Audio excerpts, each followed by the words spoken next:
नमस्कार. नेहमीच्या वापरात उपयोगी पडतील अशा महत्त्वाच्या किचन टिप्स आज आपण पाहूया. 1. आल्याची सालं काढून फेकून न देता वाळवून ठेवावीत. मसाला वाटताना वापरावीत किंवा चहामध्ये वापरावीत. 2. स्वयंपाकघरात नेहमी आधीचे पदार्थ आधी वापरावेत, ते जास्त जुने होऊ देऊ नयेत.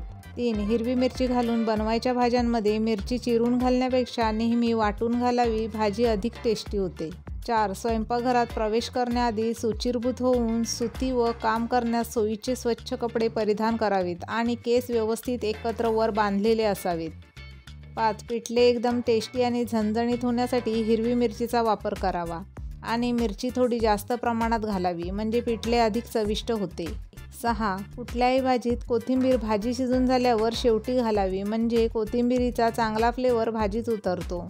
7. उपवासाला आपण साबुदाणा खिचडी बनवतो, त्यासाठी साबुदाणा रात्रभर पाण्यात भिजवावा लागतो. कधीतरी साबुदाणा भिजवायला आपण विसरतो, त्यावेळी तुम्ही साबुदाणा कोमट पाण्यामध्ये 2 तास भिजवायला ठेवला तरी चांगला भिजतो.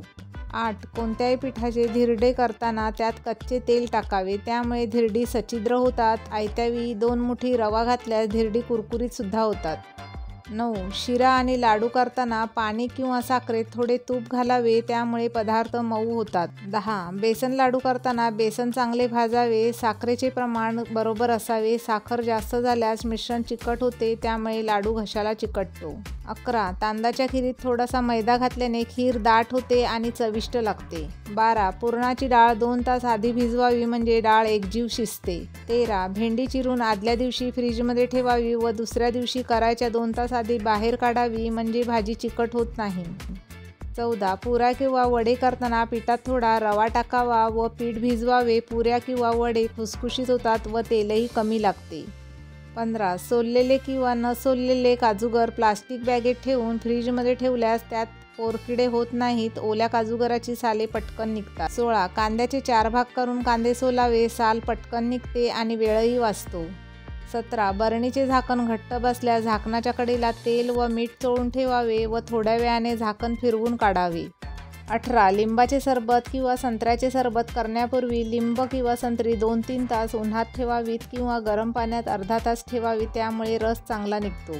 19. पुरणपोळी करताना जर डाळीत गूळ जास्त झाला आणि मिश्रण म्हणजेच पुरण पातळ झाले तर सुती कापडाने ते गाळून पिळून घ्यावे.